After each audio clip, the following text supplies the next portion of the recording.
બોટાદ જિલ્લાના સારંગપુરમાં શ્રીમદના પ્રસંગે જમ્યા બાદ આશરે 300 થી 350 લોકોને થયું ફ્રૂટ પોઈઝન.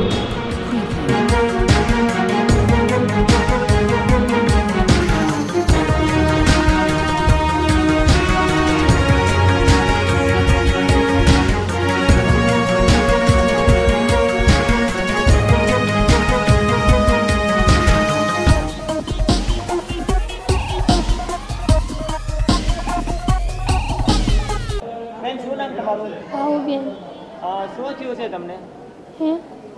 જમવામાં આવી ગયું હતું. તો ક્યાં લાવ્યા તમને અત્યારે? અહીંયા કેવું સોનાવાલામાં લાવ્યા. જમવામાં ફૂડ પોઈઝન થઈ ગયું તો શું થતું હતું તમને? ઉલટી, ઝાડા ઉલટી એટલે રાહત થઈ ગઈ છે.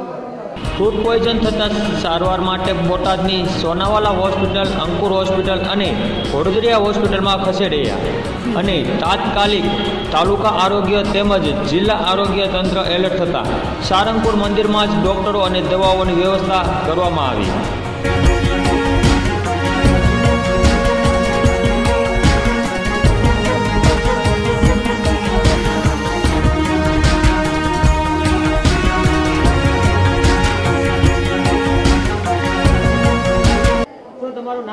રમેશભાઈ ભરવાડ, સાળંગપુર. હું સાળંગપુરનો વતની છું સાહેબ. અમારા ગામમાં એક શ્રીમદનો પ્રસંગ હતો, ત્યાં ફૂડ પ્રોવિઝનની સહેજ અસર થઈ હતી, પણ અમને બોટાદ સોનાવાલા તરફથી પણ એટલી સહાય મળી, આરોગ્ય ખાતામાંથી ફૂલ સહાયતા મળી ગઈ. તમામ હોસ્પિટલે આરોગ્ય ખાતાવાળાએ ફોન કરીને કનેક્શન કરી દીધું અને સાળંગપુર મંદિરે સાળંગપુરના તમામ આગેવાનો બધા લોકો અમારી માટે આવી ગયા અને અત્યારે અમારી ટ્રીટમેન્ટ ચાલુ છે. બધી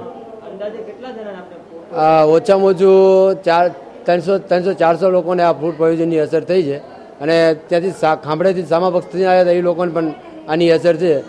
તેઓ લોકોને પણ આ સોનાવાલામાં બધી ટ્રીટમેન્ટ મળી રહી.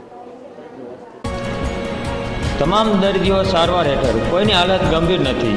જ્યારે કે બોટાદની સોનાવાલા હોસ્પિટલમાં V9 TV ન્યૂઝની ટીમે દર્દીઓની મુલાકાત લેતા દર્દીઓએ જણાવ્યું કે બોટાદની સોનાવાલા હોસ્પિટલની કામગીરીને એ લોકોએ બિરદાવી. મારું નામ ખાચર વિજયભાઈ રણજીતભાઈ, અત્યારે મહામંત્રી બરવાળા તાલુકા ભાજપ તરીકેની જવાબદારી છે. સારંગપુરમાં આજે વનાભાઈ ગમારાને ત્યાં એક શ્રીમદનો પ્રસંગ હતો, તો એમાં કંઈક ખાવામાં આવી જતા બધા જે હતા એને ફૂડ પોઈઝનિંગથી ઝાડા ઉલટીના તરત કેસ બન્યા. તો એ કેસની જાણ અમને જ્યારે વિરેન્દ્રભાઈ ખાચર, અમારા જે વિપક્ષના નેતા છે, એમને અને અમને જ્યારે માલધારી સમાજ દ્વારા કરવામાં આવી એટલે તરત જ તે અમે સોનાવાલા હોસ્પિટલ, અંકુર હોસ્પિટલ અને કોઈ બાળકોમાં વડોદરા હોસ્પિટલ માટે અને જિલ્લા આરોગ્ય અધિકારી શ્રી માઢક સાહેબને જાણ કરી. ધારાસભ્ય શ્રી લાલજીભાઈ, ધારાસભ્ય શ્રી TD માણિયા સાહેબ, અમારા તાલુકા પ્રમુખ સુરેશભાઈ ગઢિયા પણ એમને બોરવાડાની ટીમ, નાવડાના બધા ડૉક્ટરોને લઈને સાળંગપુર પહોંચી ગયા અને બંને મંદિરમાં પણ અત્યારે વ્યવસ્થા કરી અને જિલ્લા પ્રમુખ પણ ખૂબ રસ લઈને તરત તાત્કાલિક બધી વ્યવસ્થાઓ થઈ. જે કંઈ બેડ ઓછા હતા તો બધા બહારથી ગાડલાઓ લાવીને બધી વ્યવસ્થા કરી અને સારંગપુરમાં પણ વ્યવસ્થા તાત્કાલિક કરી અને આ બધું અત્યારે કાબૂમાં પરિસ્થિતિ આવતી જાય છે અને બધા સારવાર તાત્કાલિક મળી રહી છે. અંદાજે હવે બધી જુદી જુદી જગ્યાઓ દાખલ થયેલામાં અંદાજે 200થી વધુ લોકોને ફૂડ પોઈઝનિંગ થયું છે ને બધે જુદા જુદા જગ્યાઓ અને બધા સરકારી તંત્રનો, બધા સંગઠનના લોકોએ બધાએ ખાસ રસ લીધો એટલે બધા જલ્દી સારવાર મળી રહી છે. Doctor B.H. Chavda, medical officer, general hospital, Botad. આજે લગભગ 30 થી 35 કેસો અહીંયા આવ્યા છે અને બીજા 20 થી 25 કેસો બહાર પ્રાઇવેટ હોસ્પિટલમાં લઈ ગયા છે. ફૂડ પોઈઝનિંગ કહેવાય. અત્યારે સારવાર બધાની ચાલુ છે, દર્દીઓ બધા સારા છે, કંઈ વાંધો નથી, એવું સિરિયસ અત્યારે કોઈ છે નહીં.